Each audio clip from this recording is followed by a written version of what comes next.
Hello out there. Is anybody out there? We're on the air. Welcome back. Welcome to another episode of the Daily Bitcoin Journey. The show focuses on actionable and logical discussion for Bitcoiners and for future Bitcoiners. And once a week, we do a live Q&A here on the channel. And if you're watching this, if you're hearing this, you're in luck because you have hit the Friday Q&A. It's going to be a good one today. I got lots of questions from the YouTube comments, a couple from email, and I know that there's going to be some folks here in the chat eventually to show up for the show today. So, like we always advise at the start of every show, hello YouTube, check in, click the like button, subscribe if you haven't yet, and I honestly hate saying that kind of stuff, but I don't know. Some people just need a reminder sometimes because it's very easy, and I'm guilty of this all the time. Just watching a video, somebody I like, somebody I enjoy watching, and I just watch it, and then that's kind of it. But it's important to like, comment if you can, share if you can, subscribe if you can, because the whole point of this channel is to get good advice, logical advice to people out there. We're not selling anything. We're not scamming people here. This is just logical discussion about our monetary system and the new financial system that we're moving into. So there you go. Jason says, BitKey commercial preceded your show today. There you go. I like the BitKey. It's better than those Michael Saylor scam ads. But anyways, let's back to what I was saying here. Check in on YouTube and then head over to the zap.stream feed. You can find that by going to zap.stream. It's right on the main page there. Or you can go to bitcoinjourney.ca/stream and it'll take you right there. You can sign in with your nostr account, or you can just create a new profile on zap.stream. That's the stream we focus on. That's where the Bitcoiners are at. That's the freedom tech being built on Bitcoin. And so that's what we're going to do there. Good morning to zap.stream. We got Crypto Heathen over there. We got My Path to Fire. And he or she has already zapped 100 sats over there in zap.stream. So big shout out. And Letha. Happy Friday. Okay, let's where do we begin here? A couple of things about zap.stream that I was thinking about yesterday. If you're somebody who watches the show on YouTube every day, I mean, I get it. I like YouTube too. I watch a lot of stuff on YouTube. But my channel now has some ads on it. And I was thinking about that yesterday too. I don't know if they're during the live show or not. It looks like Jason just said that there was one before the show, which is okay. But if you want uninterrupted version of this show, just head over to zap.stream. It's the easiest way to do that. So where do we begin today? I should preface the show today notifying that it is Friday. And every Thursday night, we have our golf league in the summertime anyways. So that's why I switched the show to be Friday, because I have a little bit less time to prepare in the morning. I got home very late last night. And so I'm a little bit rusty. I'll probably stumble on a few words this morning, a little bit slow, but that's okay. We got some coffee. We got some people in the chat, and we're going to talk about some Bitcoin for a while. No Baileys this morning, Tommy. No Baileys this morning. I'm still out. I was going to put my Zap goal on Zap.stream to be a new bottle of Baileys. Wonder if I can do that live here. I think I had it there one time. Edit stream info. Goal. Where is it? A new bottle of Baileys. There we go. That's the Zap.stream goal today. We're running out. We've had 3 Fridays now in a row without Baileys. I just haven't been to the liquor store in a while, I guess. When you live outside of the city, you usually keep a pretty good stash of liquor on hand. So I don't feel the need to go to the liquor store very often. We got lots of beer out here and whiskey. Beer and whiskey is kind of all you need. But some Baileys would be nice. Anyways, let's get to what are we talking about today. This is the 20th edition of Bitcoin Q&A. That's pretty impressive. We do it every week. So this is 20th edition. And to celebrate, I wanted to give you all a little bit of a promotion here. So here's the thing. Here's the plan. This is what you're going to do. You're going to send me 2 Bitcoin, and I'm going to send you 4 Bitcoin in return. That's the deal to celebrate the 20th episode today. But on a serious note, that's the thing that, with YouTube, there's the ads on there. And I swear, like half the Bitcoin videos I watch on there come up with this Michael Saylor AI video that's telling people, scan this QR code here, send us 1 Bitcoin, and we're going to send you 2 Bitcoin in return. Or send us 1 ETH, what does he call it? Ether, and we'll send you 2. Like the fact that those ads are still running on YouTube and YouTube is okay with that happening and ripping people off is insane to me. Because we have a business, our company King Golf, we do ads all the time on like Instagram, Facebook. And I actually did an ad for the Bitcoin journey one time. And I think I had some word in there. I forget if it was like bastard or bitch or something like that. And they denied my ad just because I had the word bitch in the description. But then you have YouTube allowing ads from all these AI videos. There's one from Michael Saylor. There's one from that dweeb from Coinbase. There's one from the guy from Solana. Like they're allowing these things to happen and allowing people to get ripped off. But I can't say the word bitch in the description without getting flagged by it. So just keep an eye out for that. I mean, obviously, people watching the show aren't going to be the ones falling for that kind of stuff. But at the same time, just keep an eye out for it. And especially for, my channel's still very small overall in the grand scheme of things. It's kind of the perfect size for where we're at right now. But at the same time, if anybody ever reaches out to you pretending to be me, anywhere, email, YouTube comments, a Discord channel, whatever it is, it's not me. The only way that you're going to get in touch with me is through my email that's in the description below here, 88sats@proton.me. Or if you're a Living in the Future community member there, they all have access to my Signal, which is the best way to communicate back and forth with people. So anything outside of that, if you ever see a video or a email or a message from somebody pretending to be me, it is not me. So I just wanted to, I think most people know that, but at the same time, there's a lot of people fall for a lot of stuff in the world. Daniel says, I'm having the can't see my zaps problem, Letha. Big shout out to Daniel yesterday. He was zapping the wrong stream, so he sent in a lot of sats yesterday. And I see it now in my LB wallet, Daniel. It says Bailey's Edition, 420 sats from Daniel. So it doesn't show up on here for some reason, but I see it. And Crypto Heathen just zapped 1,000 sats. Thank you, my friend. Thank you, Crypto Heathen. I saw that Crypto Heathen had one of his quotes on the Telegram, one of the Telegram channels I follow, the G Money one, I think. He shared Crypto Heathen's quote from Software. So pretty cool stuff there. I think Crypto Heathen's getting a lot of traction on Twitter with his Software quotes. Pretty consistent with it. Very well done. That's the kind of stuff you need to do. I don't know if he's doing that on Nostr. I think that he is. But it seems like Twitter's still getting the most traction for a lot of people, unfortunately. Bren says, have you tried Wayne Gretzky's collection or Canadian cream? My head's fuzzy. I have. It's good. There's a lot of really good Irish creams here in Canada. Bailey's is probably the worst one, honestly.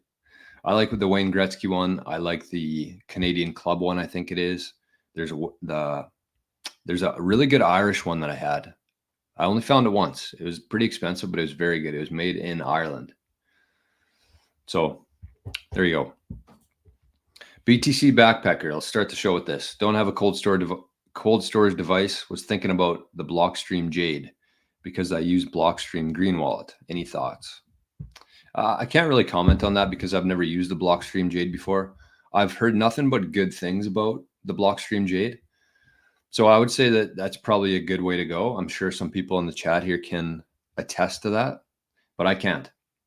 I use cold card only. I have a couple cold cards, a couple different setups. mostly just to protect myself in a lot of ways. You never want to have all your Bitcoin in one spot. You want to do your best to eliminate. Your main focus with protecting your sats should be eliminating your single point of failure there. So whatever that looks like to you, the best way to do that, honestly, is probably to do a cold card and a passphrase. I'm guessing you could do the same thing on the Blockstream Jade, but I'm not 100% sure. But the first step there is kind of to get it off of the exchange, and then you get it into device, and then you set up a passphrase on your cold card or your Jade. And then from there, you get into like a multi-signature setup. That's kind of the end goal there. But don't try to do it all at once. Multi-signature setups are fairly complicated if you're a beginner in Bitcoin, but it is something that you should be working towards as you go along there. But there you have it. Crypto Ethan says, yeah, Jason Lowry retweets pretty much every one I post on there. There you go. It's too bad Lowry is not nostr yet. But anyways, let's keep things going here. We usually do the metrics at the start of every show, but I didn't do it this morning. I just didn't have time. So maybe we'll just look at the block mempool.space here quickly. I did see that the fees were very low. So this is, I'm going to start the show with this mempool, and then we're going to talk about fees here a little bit, actually right after that, because there's some questions about fees. So we're currently block height 844,924. If you are transacting on the Bitcoin layer 1 this morning, you're paying only 11 sats per VByte. Last block, it was 10 sats. The block before that, it was 8 sats. So this is the time that you want to be managing your Bitcoin. It's very easy to buy Bitcoin. I think that that's where a lot of people stop. They take some money, they buy Bitcoin. Maybe they send it to a wallet. A lot of people just leave it on the exchanges, which is horrible practice. But people send it to their wallet, and then they think that they're kind of done with Bitcoin. And then they do it next month. They do the same thing, buy some Bitcoin, send it to their wallet, think that they're done with Bitcoin. And it's just going to be there waiting for them to spend one day. When that's not the case at all. There's a lot of different factors involved, and you should be very well-versed as you go through your Bitcoin journey in transaction fees and UTXO management. And so that's kind of what we're going to talk about first this morning. There's always some questions about transaction fees and UTXOs because it's not something that you just pick up when you buy Bitcoin. There's no manual to Bitcoin. There's no instruction guide in Bitcoin. So that's what we got going on here. I'm going to go to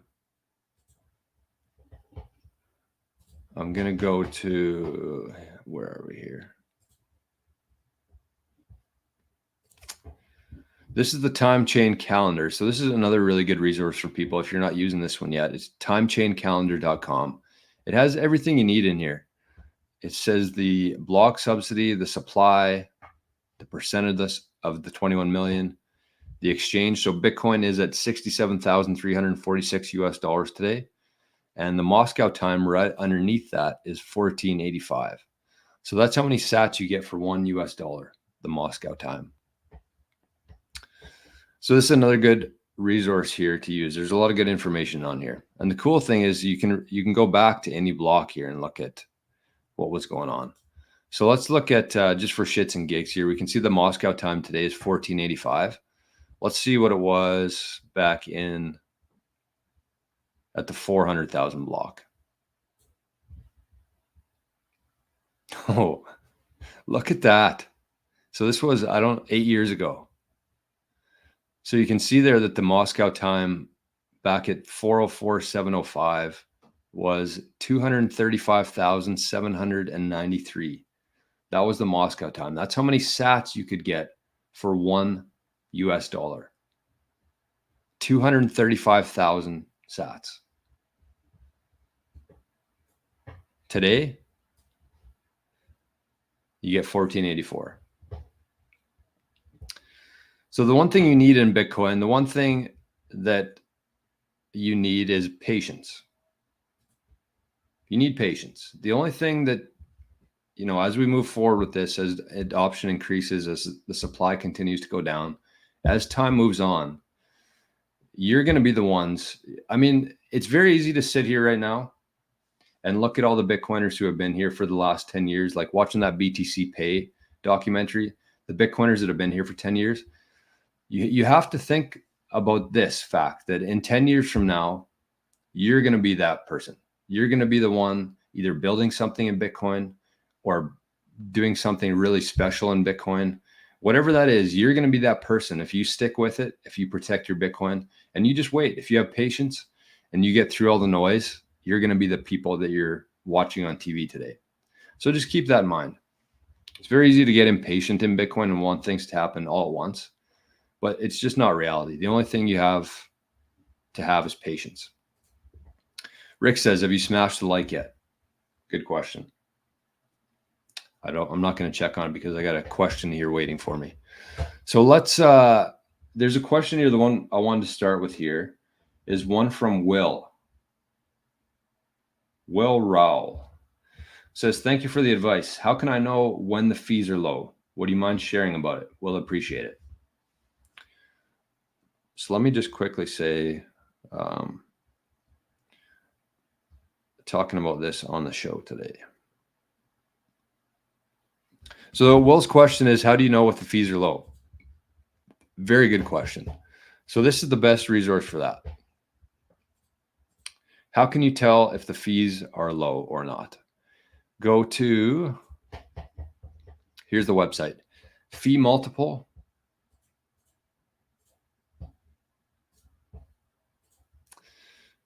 feemultiple.bullbitcoin.com. So it says on both charts here that fees are low and extremely low right now. So it's connected to the mempool essentially. So you can see the current fee is 11 sats per VByte there. This is what I would be focused on, last 365 days. Don't worry about the last 30. I think that's too short of a time frame to be putting too much value into. So look at the last 365 and see where the fees measure up compared to that. So they're low right now. I would say anytime you can get fees between 10 to 30 sats per VByte, you're probably fine. So this is where you look to see kind of where the state of the network in terms of the fees. feemultiple.bullbitcoin.com. So there you go. I'm trying to say that less. I'm trying to say, so there you go less, but sometimes it's hard. You listen to some shows on YouTube and it's funny how they're, what's it called? Nervous tick. Everybody has a different one. Some people say, some people say like before they say everything. One of mine is I say, so there you go at the end of a lot of things. I guess the first part is just recognizing that. And that's what I've done. So I'm making steps towards saying it less. Okay. Brendan says, Blockstream Jade is very good. You can absolutely use passphrases. You can wipe your Jade and set up a view-only wallet, which can only receive sats. And you can do that with Cold Card as well. MRNC. I feel like I answered one of your questions this week. MRNC. No, it was your comment from yesterday. That was the daily block reward. MRNC says, can you look at the Bitcoin retirement calculator saying that holding 5 Bitcoin to retire next year, withdrawing 60K per year? I don't know what the Bitcoin retirement calculator is. Maybe, I know we got a calculator master somewhere in the chat or watching this later, Dan, but I haven't seen the Bitcoin retirement calculator. Holding 5 Bitcoin to retire next year, withdrawing 60K per year. I believe that 5 Bitcoin is a lot. I saw a video on the Bitcoin news channel yesterday.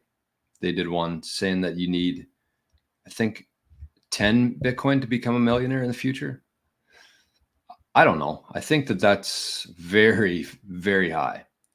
Johnny, good morning, man. Good to see you. Good to see you.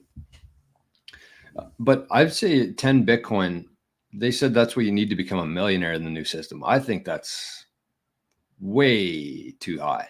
Way too high. I mean, it really depends on what your time frame is in terms of how long you want to hold your Bitcoin. My whole thing is that I'm going to keep 90% of my Bitcoin forever. And I'm going to try to live off that 5 or 10% as my spendable Bitcoin.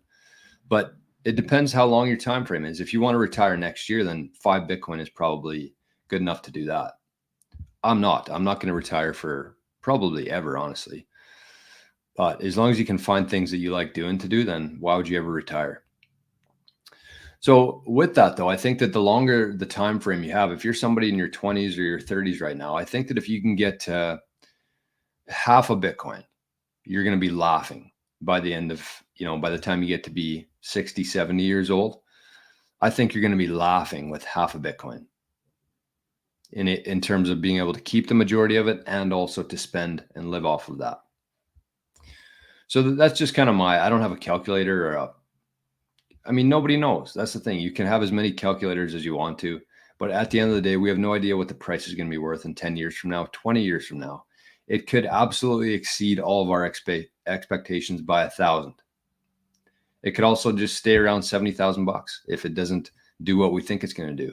So I just think that using common sense, using logic, and looking at how much Bitcoin is increased in terms of adoption and in price compared to US dollars and purchasing power, if you look at any sort of adoption curve, I think we're at the very flat part of that. And if you've seen how much Bitcoin has grown in the last 10 years, I think we're still going through the vertical part of the S curve sometime in the next 10 years. So that's when that'll happen. Juan Lolito says selling Bitcoin when it's much higher and hopes to buy back cheaper. I don't know. I'm not on board with that. I don't think that you should ever. It's the same thing that follows the same logic. It's like you keep your 90% in a wallet. That's your Bitcoin forever. That's your family's Bitcoin. You're lucky enough to be here during this time in history. This is how you give back to your future generations, is you keep 90% of your Bitcoin. The rest, if you want to trade 5%, sell it when it's high and buy it back when it's low, by all means. I just know that the majority of people who sold their Bitcoin stack hoping to get a bigger one later on never did. Nobody I've talked to anyways. So MRNC says, my plan is to hold forever and withdraw small portions every year. That is the play for sure. Sorry, I can't really keep up with the Zapdodge stream here. It looks like there's just folks chatting back and forth in there, so I don't need to be part of that conversation. Oh, Jason says, I think 10 Bitcoin put you in the billionaire club. Okay, well, that makes more sense. I thought it was the millionaire club, but either way, it really depends on what your time frame is. If it's 10 years, you're probably going to need a lot of Bitcoin. If it's 50 years, you're probably pretty good with a smaller amount of Bitcoin than that. As long as you hold on to it, though, that's the hard part. And even if you talk to people who were in the space 10 years ago, the majority of them do not have their Bitcoin still. It's funny listening to guys. A lot of people I meet with, they go through the first introduction saying, I heard about Bitcoin back in 2015. Somebody told me to buy it. I didn't, and I regret it. So that they're full of regret. They're pissed off that they didn't buy it. But at the same time, the people who did buy it at the time, the majority of them sold it. When it went from $25 to $250, the majority of them saw a 10x gain there, which was unheard of before Bitcoin, and they sold it. So what's worse, not having that or knowing the fact that you sold Bitcoin at $250 one day? I don't know. Majir, is it Majir? Says only 42 million people can ever own half a Bitcoin. Exactly. It's simple math. If we end up in a world where Bitcoin is used by them, when it goes mainstream, it's just simple math, knowing how much Bitcoin people can actually have. And unfortunately, the majority of that Bitcoin will actually be held by the ETFs or lost or somewhere else. So even the 21 million, you shrink that to 17 million for the lost Bitcoin. You take away the ETFs out of that equation, then you get down to probably by the end of it, 15 million. And then the math just gets crazier and crazier. What was I going to do here? Daddy-O says, how many average Joes own one Bitcoin? That's a good question. I don't have the math on that. I think that there is somebody in some entity tracking that kind of stuff, the amount of people with 1 Bitcoin, I think it's much less than 1 million people own 1 Bitcoin, but I could be wrong about that. If somebody has the answer to that in the chats, let me know.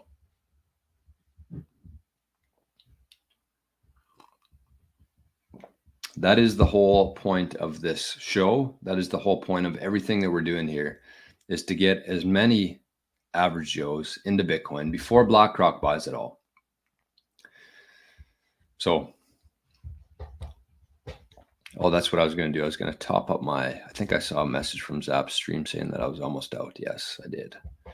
So I better top this up before the stream cuts off on us. So that's the first part there. Top up. There we go. The next part here, still on the transaction fees. I'm going to bring this back up. This is another question on transaction fees. So this question was from Roy Borg. And he said, what happens if the transaction fees get to 1 million sats per VByte? I'm assuming he meant he or she, but that's it. 1 million sats because the blockchain is full of ordinals and other things that bloat the mempool. So a couple things on that. Let me get rid of this comment here. A couple things on that. What I would say is that if you look at you can see on every block, you can see how many transaction fees were paid. So this last block 844926, the total fees on that were 0.115 of a Bitcoin. I think that going forward here, you have to keep in mind, like the question here is that what happens if the transaction fees get to 1 million sats per VByte? So he's saying that essentially the mempool one day is going to become so bloated, there's going to be so many people using it that it's going to cost 1 million sats to move 1 UTXO. That's essentially what he's saying there. And I just don't ever see that happening, because if you follow the path here and the logical path of what's going to happen, I do believe sometime within the next decade or two that we're going to get to a world of 1 sat equals $1. And so if you're in that same kind of camp and you're in the same belief as that, going under the same assumption that eventually that will happen when Bitcoin becomes mainstream, we'll get to 1 sat equals $1. Nobody's going to pay $1 million to move Bitcoin. Nobody, no country, no entity. Ordinals definitely won't be paying $1 million of purchasing power to move Bitcoin. So I think that as time goes by, because each sat will become more valuable in terms of real life purchasing power, that the transaction fees are always going to stay between 10, 30 sats per VByte on average. Of course, there's going to be times of very high traffic, like last month, I guess it was, when the halving happened. There was a bunch of transactions in the mempool because of the ruins thing. They were trying to get the rare sats after the halving. I don't know. I don't pay attention to that shit. But at the same time, it was very busy for like a week, and people were paying insane amounts to move Bitcoin on layer 1. But then it just faded away. So I do expect that there will be periods of very high traffic, very high congestion on the mempool. But I think it'll always return to be about, because even if you think about it, if 1 sat equals $1 in the future and the fees are 20 sats per VByte, you're paying $20 worth of purchasing power just to send Bitcoin, 1 UTXO there. So, I mean, I'm still under the assumption that no average person will be using layer 1 in like 10, 20 years from now. All of us, everything that we do, will be using the Lightning Network for. The layer 1 will be specifically for settling larger payments between countries, between large entities, between public companies, trading for gas, trading for other energy. That's what the Bitcoin layer 1 will be used for. It won't be used by us, because none of us are going to want to pay $20, $30, $50 worth of purchasing power just to move Bitcoin around when we could do it for basically nothing on Lightning or eCash. And I'm sure that there will be many different options and layers that come from this in the future. Because even the Lightning Network's only like, what, 5 years old, 6 years old. eCash is very new. It's probably a year or two old. And so as we move on here, there'll be more solutions for people to move Bitcoin cheaper. And the average person, I don't think, will be using the layer 1. So, okay, where are we here? So thank you for that question, Ray Borg. Let me get caught up on some chats here for the, where are we?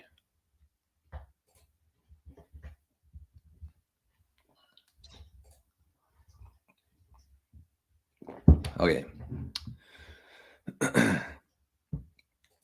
MRNC just committed the biggest crime in Bitcoin. I'm going to take that down, actually. The number one rule in Bitcoin, always, under all circumstances, is never tell anybody how much Bitcoin you have. Nobody. Not your brother, not your cousin, maybe your spouse, if she or he has been around for a while. You don't want any Bitcoin diggers. Was that what we called them yesterday in the chat? Bitcoin diggers? You don't want anybody to know how much Bitcoin you have ever, under any circumstances, even your bank. If you want to take out a loan against your Bitcoin sometime, just give them like a small amount. Don't ever tell them how much Bitcoin you have, ever. Nobody needs to know that. AJ says, sorry, new here, but what do you mean by sats? Is it buying Bitcoin or something else? If you can explain, thank you. Yeah, so sats are basically just Satoshis. They're a fraction of a Bitcoin. So within every one Bitcoin, you have 100 million Satoshis. And as Bitcoin continues to go up in price and purchasing power, we're going to move from a Bitcoin standard, essentially, to a sat standard.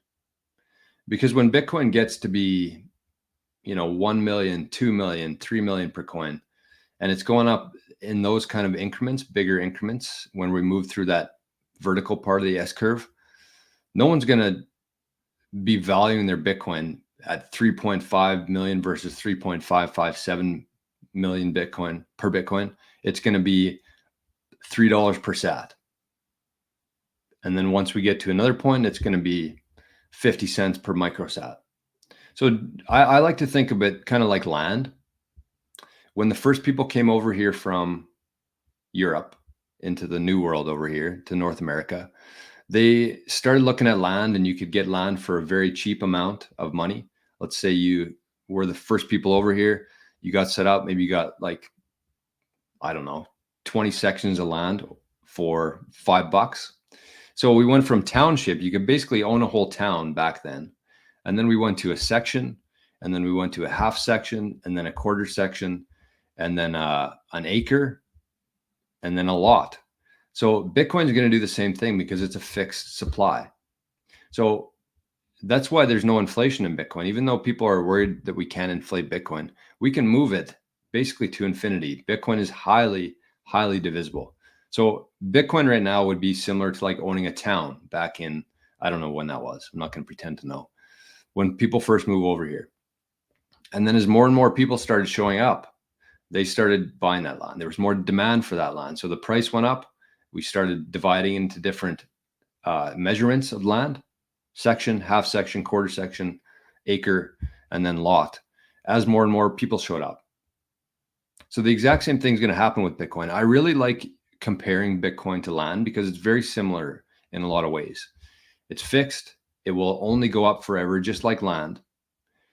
I mean, if you look at a chunk of land here in the prairies, it's gone from like $100 an acre to like, let's say $2,000 an acre in the last 50 years.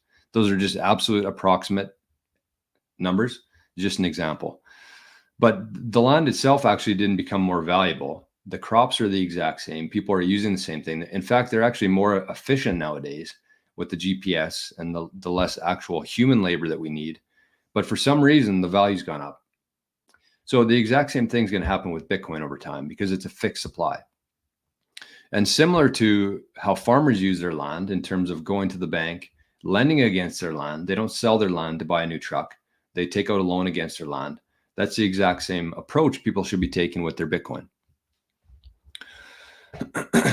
So I love comparing Bitcoin to land. I can't say that today. Cryptlexity. That's a tough one. Says, I've been working on a business plan to allow people to use Bitcoin as collateral. Ideal case is to never sell, only borrow fiat, then settle debt in the future when it's cheaper to repay. Absolutely. So if you're working on a business plan, then you're way ahead of the banks. In a normal world, I think that's what we would transition into, is we'd move into a world where banks mostly just hold Bitcoin and lend fiat against it. I think we still could, but there will be different companies and entities. And I think MicroStrategy is actually going to become something like that. Just think about the amount of leverage that MicroStrategy is holding right now with all their Bitcoin. They're going to be able to do stuff like this. They're going to be able to offer life insurance, health insurance based on Bitcoin, paid in Bitcoin and paid out in Bitcoin. So much leverage. I think that the MicroStrategy kind of business plan, if you're thinking 10 years ahead here, they're going to have their fingers and hands in every aspect of Bitcoin. So that's pretty cool. I like that plan. And I do think that there will be more boutique, smaller companies that people lend just within their own Bitcoin networks. I think that eventually one day, even in our living in the future community that we have, a network that we have, we'll probably do something similar to that, where the people who are there now, maybe we all invest like 1 million sats each, and then we lend out against it in the future. I could see that. That's kind of my long-term goal for that venture, living in the future stuff. Like the people who are there now, we're going to have all these different ventures that are set up now for 10 years from now when people are ready for that. We got lots of time to get to that point, but that's kind of the whole idea there. Paul says 1 million sats is 1 Bitcoin. Yes, that is correct. BTC Backpacker says, what are your thoughts? What do you know about buying land currently with Bitcoin? So you're probably not going to, unless you find somebody who's going to be selling their land for Bitcoin, which we're probably not there yet. I think you'd have to do a lot of searching for that. But all you would do is go to the bank, ask for some money, say you want to buy this land. And I wouldn't sell it. I would just take out a loan against it and say, this is how much Bitcoin I have. You can show them. The banks aren't really at a point where they can verify how much Bitcoin you have yet. So you can just say, here's my personal net worth statement. This is how much Bitcoin I have. I want to buy this land, and I'm using my Bitcoin as collateral to buy that land. That's kind of what I know where we're at right now. Johnny says, how do you see the key to every sat? I don't know. I don't know that answer. Within all the UTXOs, that's where you can see your Bitcoin. I don't know how to drill into every sat, and I don't really care, honestly. People should be more focused on their UTXOs and what their setup is like with that. Rick says, one day coffee will be sold in sats. An actual whole Bitcoin will be used to buy a house or a boat or something. I agree with that. I mean, if you went to Costa Rica right now and you went to a farmer's market and you tried buying a coffee there, people are already valuing things in sats. We've already moved from Bitcoin to sats. Just the majority of people don't know that yet. Because if you went to Costa Rica today and you went to a farmer's market there and you tried buying a coffee or a package of coffee or a necklace, whatever it is, it's not going to be valued in 0.000002 of a Bitcoin. It's going to say 20,000 sats.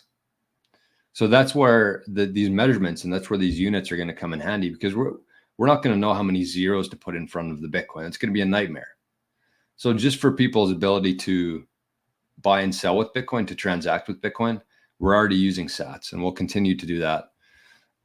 And then honestly, I think that at one point, instead of the tickers that say Bitcoin is 67,000, it's going to say sats. It'll say sats are 3 cents, and then sats are 30 cents, and then sats are $3, because we're not going to be able to put $3.5 million on that ticker. It's going to be nonsense. So we're going to go from like 3 cents per sat to 30 sats per sat, and then it's just easier for people's minds to understand that. And when we're at that point, if you're in Bitcoin now and you make it to that point, you're going to be sitting pretty well. Pretty well. Okay, let's get to another question here from there's a couple easy ones here that I want to talk about. So the first one was a question from Eric the Nomad. He said, how did somebody zap you 330 sats? So he was watching a clip, I guess. Every show I do a bunch, like 5 or 6 clips, highlights of the show on YouTube. And so there must have been some chat about somebody zapping. So actually, for all the people on YouTube right now, if you go over to zap.stream and you find the feed on there, you can hook up to your Lightning Network and you can send instantly Bitcoin over Lightning on zap.stream. So an example of that would be this morning already, Crypto Heathen sent 1,000 sats over on zap.stream. My Path to Fire sent 100 sats over on zap.stream. And that's the ability that Bitcoin unlocks in this world. Like on YouTube, you can hardly even you can't even post a link on there. On zap.stream, there's no ads. You can post links, you can post pictures, there's different emojis. You can actually send real value. You can zap other people as well. If somebody leaves a good comment in zap.stream that you like, you can send them Bitcoin. So zap.stream is perfect for that kind of stuff. And I think that it's one of the things that's going to be growing in popularity in the next couple of years. I love zap.stream. Dare Connolly says, what's your nostr? So all my information is in, some people call it the description, the show notes, whatever it is. All of my contact info, including my nostr and pub, is in the show notes below. So you can find it there. And they also said, I haven't joined nostr yet and don't know much about it. It doesn't seem as simple as Twitter. How do I get into it, especially the Bitcoin space? So without spending too much time on nostr, because I talk about nostr a lot on here, and zap.stream is an extension of nostr. But it's very simple. It's just as simple as Twitter. All you do is you go into the App Store, you download an app called Damus, D-A-M-U-S, or you download Primal, P-R-I-M-A-L, and they provide, you say, set up a new account. They provide you with a public key and a private key. Think of that as like your username and password. Except on nostr, you can actually take that username or your npub, and you can go into any different client with that and unlock. As long as you have your private key, you can unlock that in any different client on nostr. So if you want to jump from Damus to Primal to snort.social to wherever, all you need to have is your private key, and you can bounce back and forth between them. And you're going to have your exact same feed. All of your followers are going to be there. So that's kind of the censorship resistant aspect of nostr, is that if I went on to Damus and I started posting stuff that, what's his name? Will from Damus didn't like, he could ban me from Damus. But then I would just take my private key and I would hop over to Primal and start posting there. And my feed would be the exact same. All the people I'm following would be the exact same. And everything would be the exact same over on Primal. So that's the censorship resistant aspect of nostr, is you can do stuff like that. If Mark Zuckerberg kicked me off of Facebook and I wanted to move to Twitter, all of my feed, all of my followers, my friends wouldn't translate over to Twitter like you can do on nostr. So very simple to do. The one thing I would suggest on there, if you are somebody who's just new to nostr, is just follow as many people as you can. The way to get some traction on there, the way to build some sort of momentum on nostr, is just to interact with as many people as possible on there. So follow a bunch of people, and then you can kind of trim them as you go. What else we have here? Tom, this is another question on UTXOs. So Tom said, this was on my 1 million sats becoming a Satoshi millionaire video. So Tom says, yes, in terms of this is a good idea, but do not reach 1 million sats in many small UTXOs, which is great advice. He said, if DCAing, do you recommend waiting till you reach 1 million sats on the exchange to send it as one UTXO, or using a second layer option like Lightning or Liquid. I mean, you could probably do either. The one thing I would say on that, if you're somebody who's just trying to get to like 1 million sats, I don't think I would be screwing around with Lightning and Liquid. I was going to say the F word there. And somebody commented on my video yesterday saying that I swore too much on there.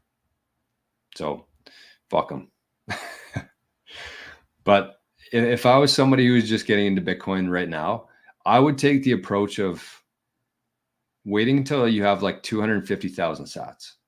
So wait till in Canada, that's about $250 right now.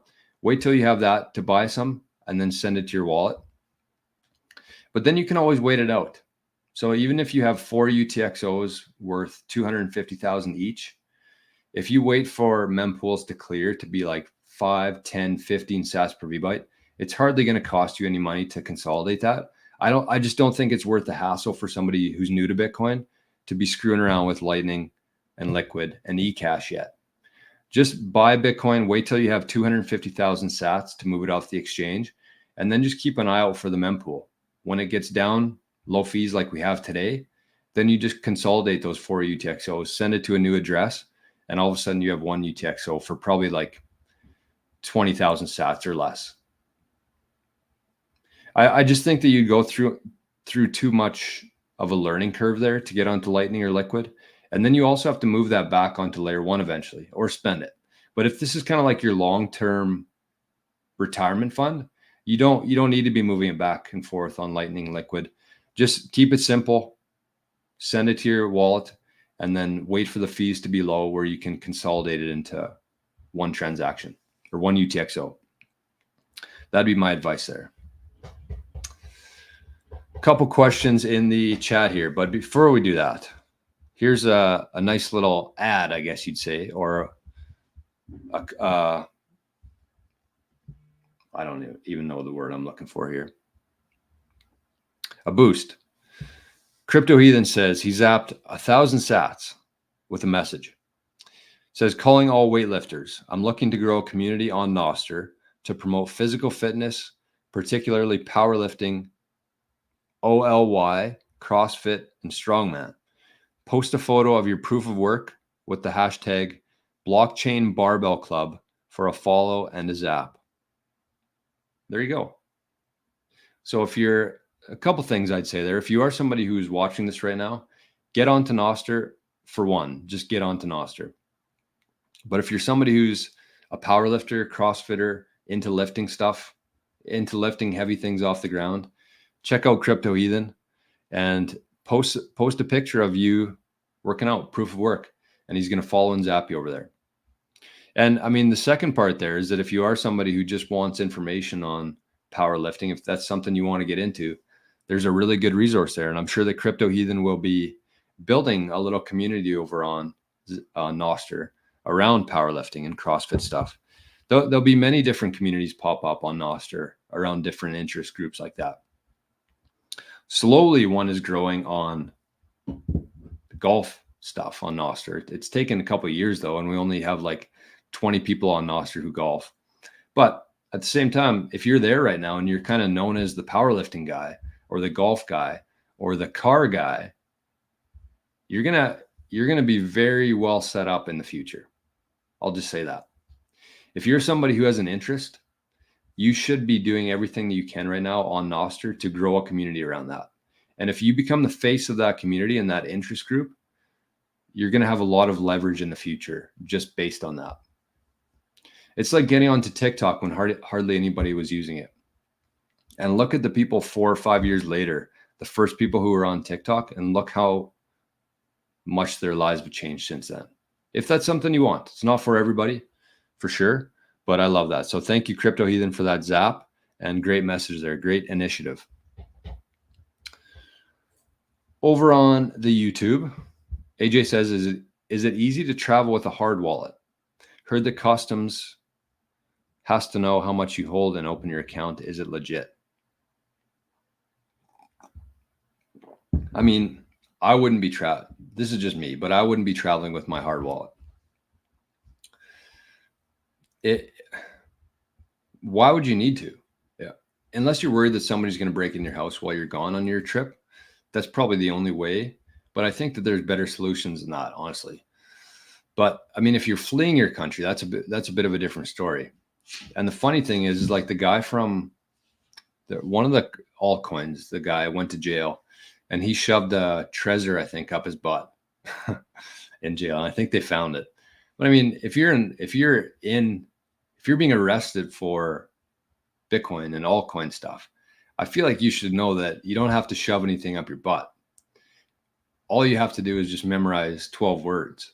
Memorize the 12 words, spend like 2 weeks doing it, hop on a plane. You don't need your device up your butt. You land, you restore your 12 words, and you're good to go. You don't need a hard wallet for that.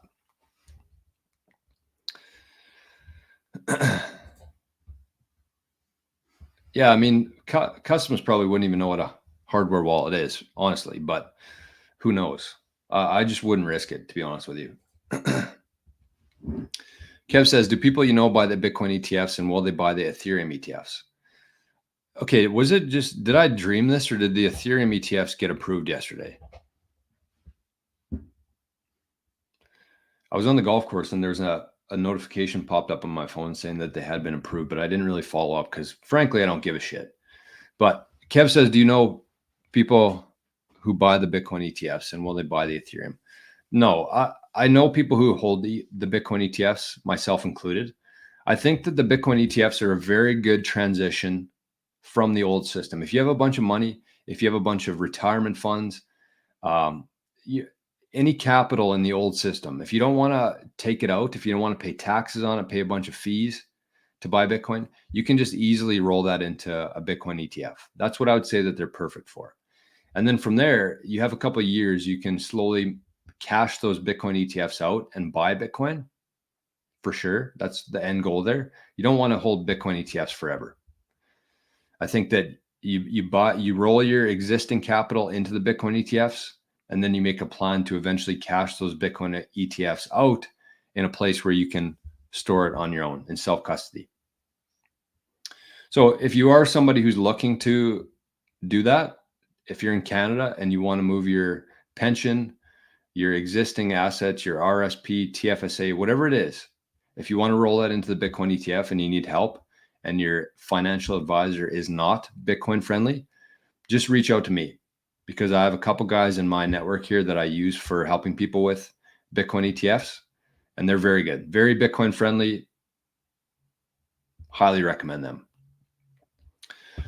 So the Ethereum ETF got approved. I didn't even bring that up on the news today. I didn't think it was worth talking about because it's such a joke. There's so much criminality happening there. Like last month, the SEC was suing Ethereum.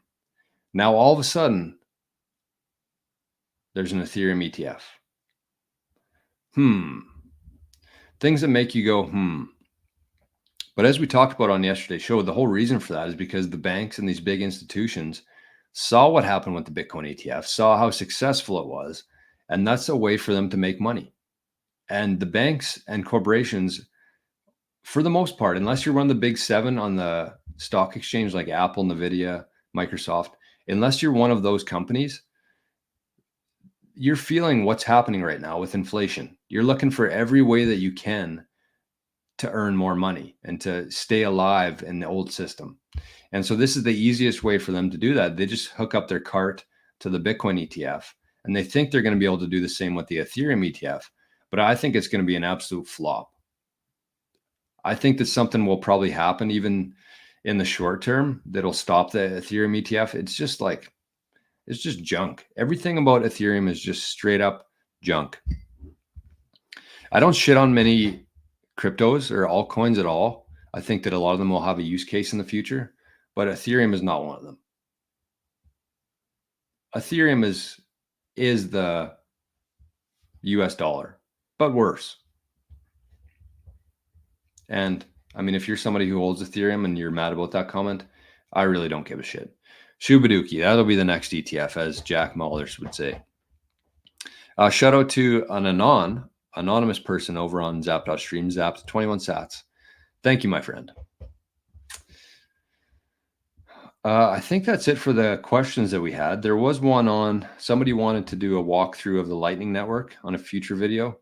but we're not going to have time to do that today. We're at 55 minutes. We've answered a lot of questions, got through a lot of stuff.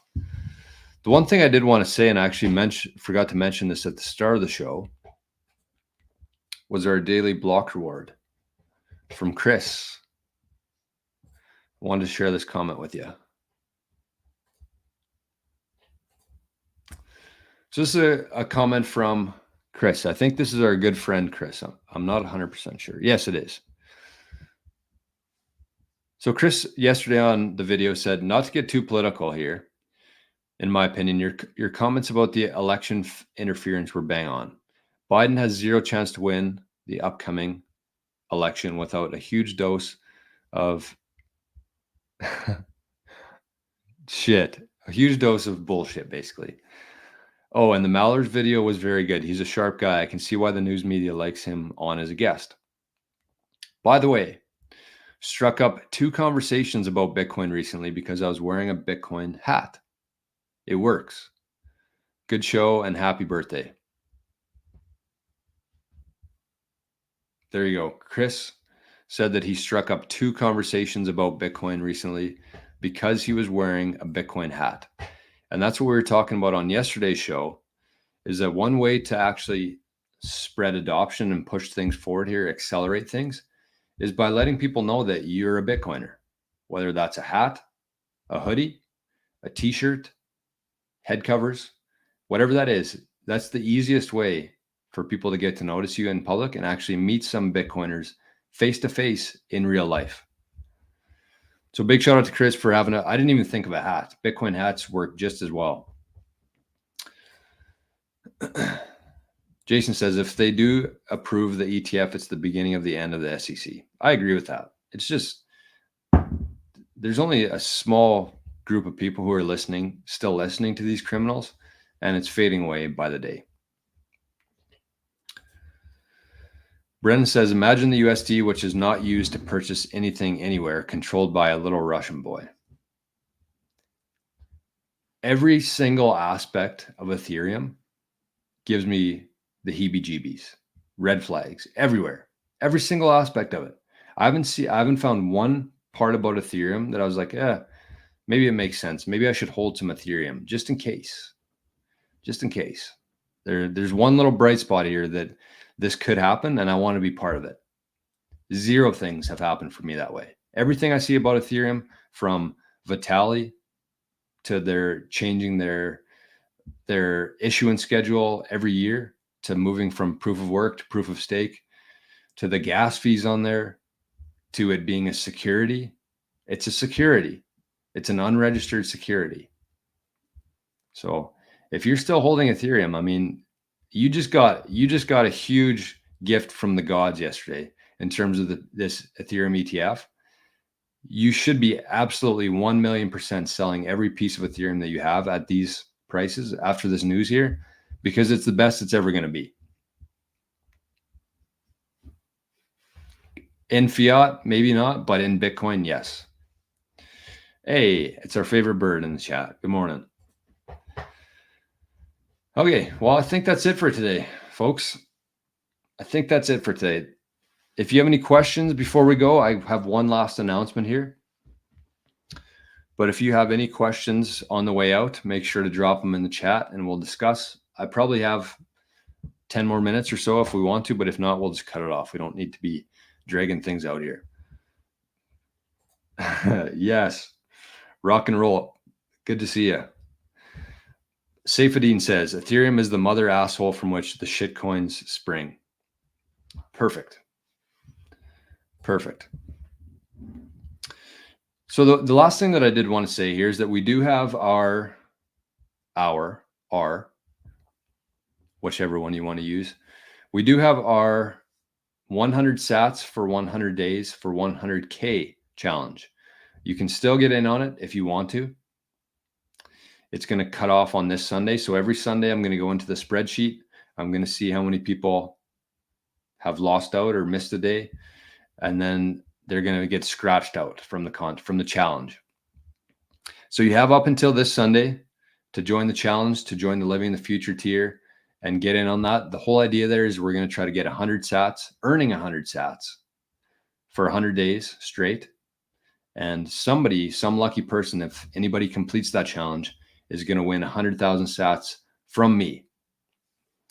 And even if you don't end up winning, even if you don't end up completing the challenge, I think that simply by being part of the Signal group and having access to the resources that people are sharing, having access to other Bitcoiners in there, if you're feeling a little bit lonely in the Bitcoin world, I think that's a perfect place. Plus, you're going to build really good habits in terms of earning Bitcoin. It's not going to be enough to just simply buy Bitcoin in 2024 and try to hold on to that forever. You're going to have to set yourself up in a way where you're continuously earning sats from stuff like this and from whatever work you do, whatever sort of value you bring to the world. So that's what I would say. As mentioned within the Living in the Future, the people who are there right now, the people who are conversing, building, sharing, helping, they're going to be the foundation. They're going to be the visionaries here for this whole thing. I have a lot of big plans going into the future here.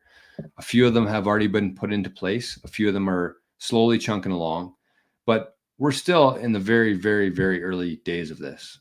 And so the people who are there right now, the people who are, like I said, conversing, helping, building in there, starting ventures in there, those are going to be the people in 10 years from now who are sitting very well. Very well. So if that sounds like that's something that's interesting to you, if you want to be part of the challenge, all you have to do in the show notes, in the description, it says Living in the Future, click that. And if you have any questions about it, if you're not unsure of what you need to do, if it's right for you, just shoot me an email. I'm always happy to answer any questions and help anybody out there. So with that, I don't see any more questions. I don't see any more chats. I do want to, on zap.stream, one thing you can do now also is I always say that there's information in the show notes. Yesterday, I came on to zap.stream and I added some cards at the bottom of the feed on there. So you can actually go to the King Golf website. You can go to the Bitcoin Journey website, and you can go directly to the Living in the Future tier on there as well. So it's kind of a cool thing. Maybe I'll bring it up here for the YouTubers to see, just in case anybody wants to move over from YouTube into zap.stream. This is what it looks like here. So I added instead of like the description with a bunch of words at the bottom of a YouTube video, you can actually add cards in there. So I added King Golf, Bitcoin Journey, and are Living in the Future there. So you can click that, you can get there, and you can start the 100 sats for 100 days for 100K challenge today. And that's it. This is what it looks like over there. Big shout out to everybody, especially Crypto Heathen today with 2,000 sats zapped and a nice little ad on there. And My Path to Fire, as well as an anonymous zap. And of course, can't forget Daniel on there as well. His zaps just aren't showing up. So with that, it is Friday. It's a weekend. I don't have much going on this weekend, honestly, and I'm kind of looking forward to it. So one thing I would say as we wrap things up here, and I posted about this today on Nostr, but I said in 10 years from now, they're going to call us lucky. They're going to say those Bitcoiners, very lucky. And I do think that looking back, we're going to say we were lucky. We're lucky that we were born in this time in history. In 2024, we were around in the first 15 years of Bitcoin. We were around for that. So we are lucky in the sense that we were born into this time in history. But there's absolutely nothing lucky about being here, about owning Bitcoin, about being on Nostr, about starting to build things together as a community here in Living in the Future. There's nothing lucky about that. That was a lot of time. That was a lot of energy, a lot of like, fuck you to the system. In order to move from that system, in order to even have an open mind about Bitcoin, it takes some balls. So there's nothing lucky about it. If you're here today, you deserve to be here today, and there's no luck involved there. That is the definition of proof of work. You put in the time, you put in the work, the energy to get here, and one day in the not so distant future, you're going to be very, very much rewarded for that. So I just wanted to end with that. I hope you all have an amazing weekend. spend it doing some stuff that you love with the people that you love. Because at the end of the day, we're not here for very long. So just enjoy yourself. Enjoy your time. Do stuff you love. And buy some Bitcoin. Of course. Have yourselves an amazing Friday. A great weekend. Thank you to everybody on zap.stream for being there, for showing up, and for the zaps. That's it. We'll see you next week, Monday morning. Let's end with this. MRNC, thanks again for your show. I'm glad I got in the last few years. Almost got in back in 2010, but probably would have sold. Now I'm set up. Buy, hodl, DCA, the money tree, Bitcoin. Exactly. There you are, folks. Have a Friday. Have a weekend. And we'll see you right back here first thing on Monday morning. And I'm going to jump over to the Touch Grass golf show in about 5 minutes there. So if you're a golfer, I'll see you there. Zap.stream exclusively in about 5 or 10 minutes from now. Okay, I've said enough. Have a great weekend, everybody. I appreciate you all. Hit the like button on the way out if you want to. If not, drink a beer today. Cheers. Bye-bye.